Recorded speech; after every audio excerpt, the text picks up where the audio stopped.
दोस्तों नमस्कार। कभी आपने सोचा है कि लोकतंत्र का सबसे मजबूत स्तंभ कौन है?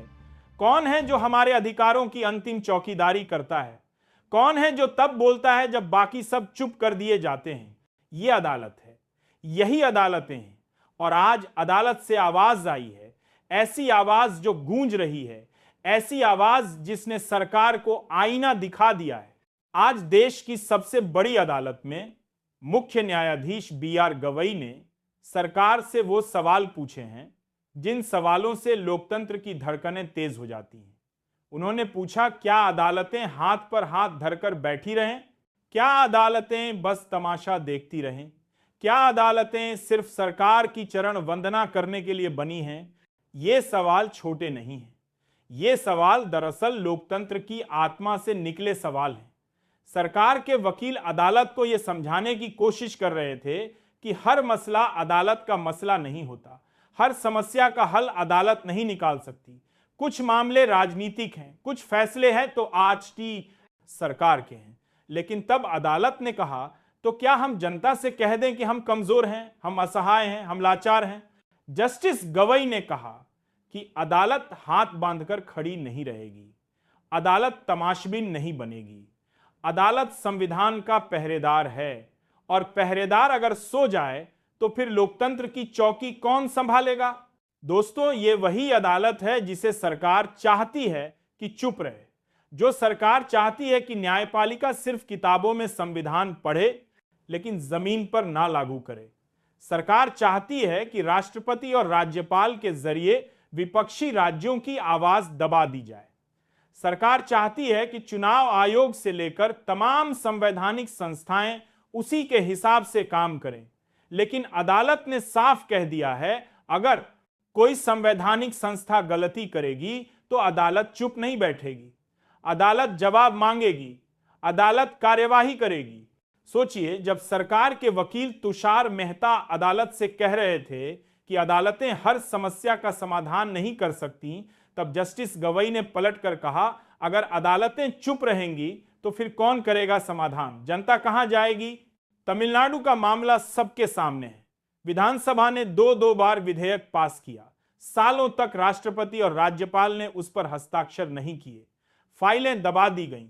3 साल तक एक राज्य की चुनी हुई सरकार सिर पटकती रही, लेकिन केंद्र चुप रहा। तब ये दूसरा साल प्रति के कारी 2 बार काट दी। अदालत ही तो है जो कह सकती है बस बहुत हुआ, अब समय सीमा तय होगी, राष्ट्रपति और राज्यपाल को फैसला करना होगा। लेकिन सरकार को यह क्यों खटकता है? क्योंकि सरकार चाहती है कि इन संवैधानिक पदों का इस्तेमाल वह अपने राजनीतिक फायदे के लिए करे। जहां बीजेपी की सरकार है वहां बिल तुरंत पास हो जाते हैं, जहां विपक्ष की सरकार है वहां बिल महीनों सालों तक अटके रहते हैं। यही तो अदालत ने पहचाना है। जस्टिस गवई ने साफ कहा कि यह देश किसी व्यक्ति के फरमान से नहीं चलेगा, यह देश संविधान से चलेगा, प्रधानमंत्री की इच्छा से नहीं, राष्ट्रपति की मनमर्जी से नहीं, राज्यपाल की सनक से नहीं। यह देश बाबा साहेब भीमराव अंबेडकर के संविधान से चलेगा और संविधान का पालन सबको करना होगा। दोस्तों, जब मुख्य न्यायाधीश खुद यह कहें कि अदालतें सिर्फ दर्शक नहीं बन सकती, तो इसका मतलब गहरा है। यह सिर्फ कोर्ट रूम की बहस नहीं है, यह लोकतंत्र के लिए चेतावनी है। चेतावनी इस बात की कि अगर अदालतें कमजोर पड़ी, अगर अदालतें चुप रहीं, तो फिर लोकतंत्र का अस्तित्व ही खतरे में पड़ जाएगा। आज अदालत ने जनता को भरोसा दिया है।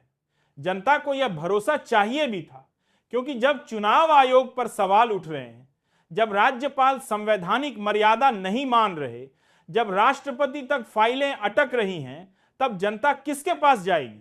यही अदालत है जो जनता की आखिरी उम्मीद है। और आज उस उम्मीद ने कहा है कि हम कमजोर नहीं हैं, हम असहाय नहीं हैं, हम संविधान के प्रहरी हैं। लेकिन सवाल यह है कि क्या सरकार इस चेतावनी को समझेगी या फिर और भी आक्रामक हो जाएगी? आज अदालत ने कहा कि अगर कार्यपालिका सही से काम नहीं करेगी तो न्यायपालिका दखल देगी। लेकिन सरकार चाहती है कि न्यायपालिका दखल ही न दे। सरकार चाहती है कि अदालत कह दे जाइए, सरकार से समाधान कराइए। लेकिन अदालत ने कह दिया कि ऐसा नहीं होगा। सोचिए, अगर अदालतें भी यह कह दें कि यह मामला हमारा नहीं है, यह मामला राजनीतिक है, तो फिर जनता कहां जाएगी? विपक्षी राज्य कहां जाएंगे? तमिलनाडु, केरल, तेलंगाना, पंजाब, सब जगह यही संघर्ष है। विधानसभा से विधेयक पास हो जाते हैं, लेकिन राज्यपाल महीनों तक फाइल दबाए बैठे रहते हैं। यही लोकतंत्र है क्या? दोस्तों, यह संघर्ष सिर्फ विपक्षी राज्यों का नहीं है, यह संघर्ष दरअसल लोकतंत्र की आत्मा का है।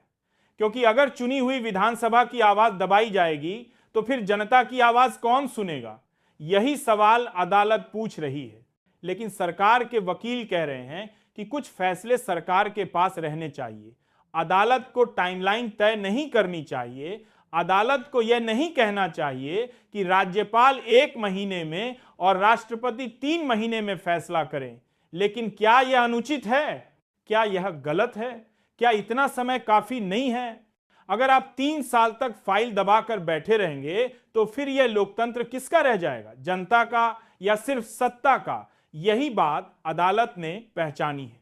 दोस्तों, अदालत ने सिर्फ सरकार को आईना नहीं दिखाया है, जनता को भी भरोसा दिलाया है। भरोसा कि अभी भी कोई है जो संविधान के लिए खड़ा होगा। भरोसा कि सत्ता कितनी भी ताकतवर क्यों न हो, अदालत अब भी कह सकती है कि संविधान सबसे ऊपर है। लेकिन यहां पर सबसे बड़ा सवाल यही है कि क्या यह चेतावनी सिर्फ शब्दों में रह जाएगी या फैसलों में भी बदलेगी? क्या अदालतें आने वाले समय में सरकार को मजबूर करेंगी कि वह अपनी सीमाओं में रहे? क्या अदालतें राष्ट्रपति और राज्यपाल जैसे पदों को भी